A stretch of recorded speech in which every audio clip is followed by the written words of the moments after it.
So you might be wondering, what is Patrick up to now? Well, this is mostly born out of laziness.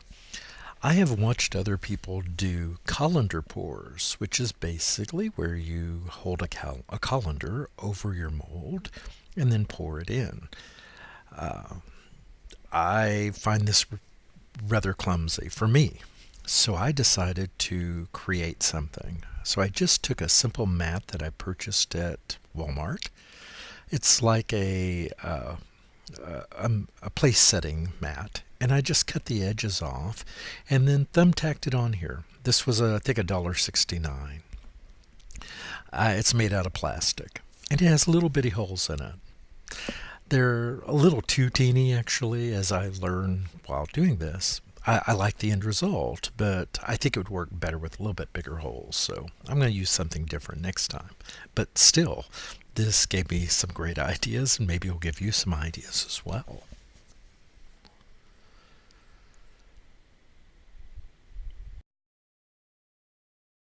Again, I will be using all natural colorants.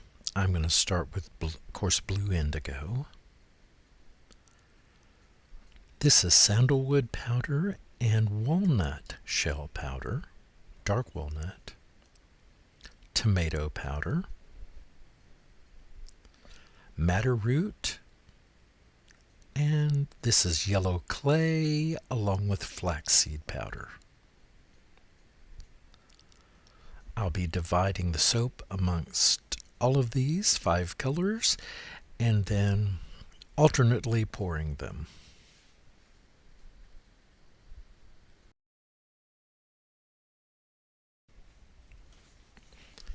And these are the usual suspects of oils, of course.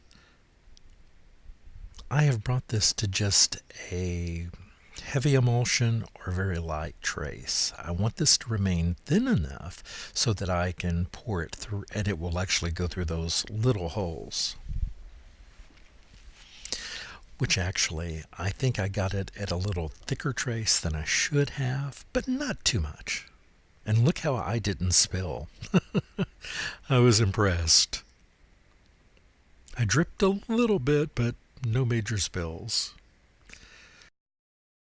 This part's going to go rather quick because I had to move quick because it was thickening up on me. So I started with the blue indigo, which looks black there, doesn't it?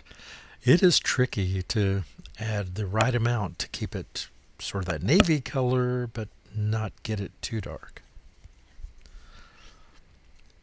And again, I had no idea what I was doing. I've watched people do colander pours, and that's much different than using a stationary mat like this. You kind of have to have all the movement in the container.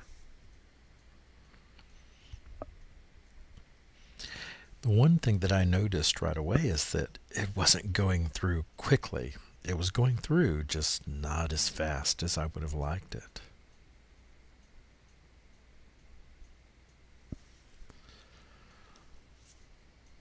But this was a lot of fun. I was like a kid playing in the mud.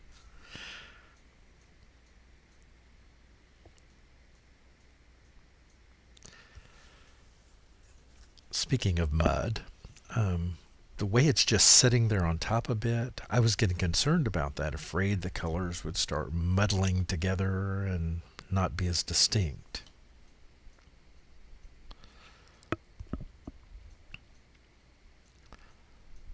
And I think I may have edited it out, but I did peek. I pulled up one of the tacks and peeked underneath, and it was going through, just not fast enough. I think if this had been a more watery mix, it would have worked great. So I learned a lesson there.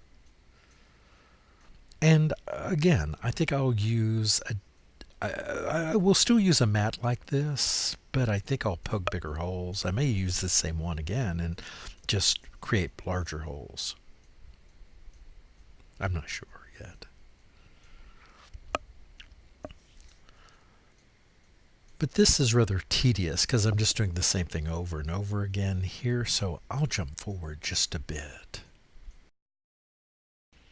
So I did try to get some of this to go through, but you can see I was just making a muddy mess.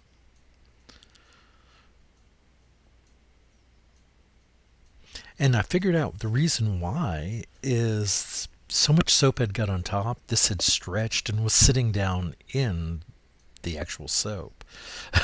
So it couldn't go through. So here what I'm trying to do is to stretch it out and replace the thumbtacks and see if maybe that would help. But it really didn't. So I decided I was just going to take it off and then pour what's stuck on top here into the container.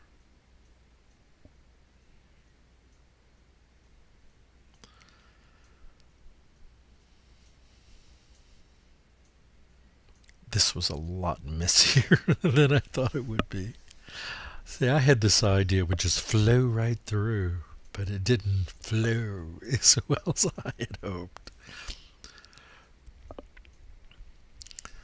So what you see here, this dripping off, this is why it has a weird looking top once it cures, but I shaved it off and it looked great. Doesn't that look just nasty?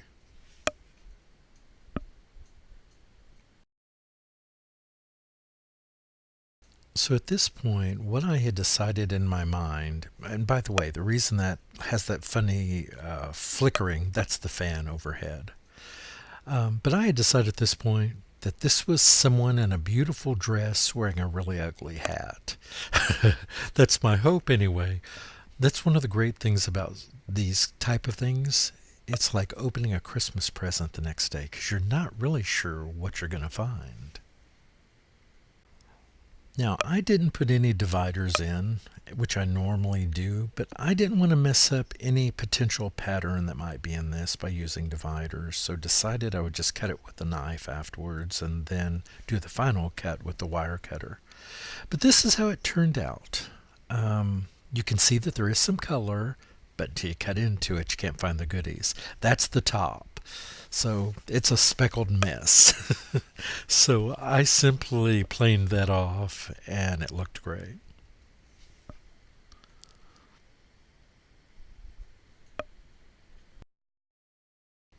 So I brought out my big serial killer looking knife and decided to just go at it. And I did all this by eye, which shouldn't do. I should have brought out the ruler and measured, but I actually did a fairly okay job. It wasn't a real straight cut, so I had to level them out when I cleaned up the bars. But overall, it worked. So I jumped ahead just a bit here. No need in making you sit through all this horror. So I cut it into logs and then I'm cutting it into individual bars. And I decided to make these big bars. There's a lot of color in this and a lot of pattern, and so why not put a lot of it in there?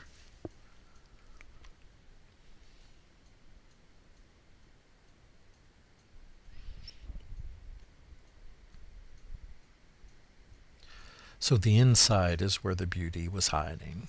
And there really are some cool patterns, and you'll see much more of this in just a moment. I'll just cut a few and then I'll jump forward to show you all the bars.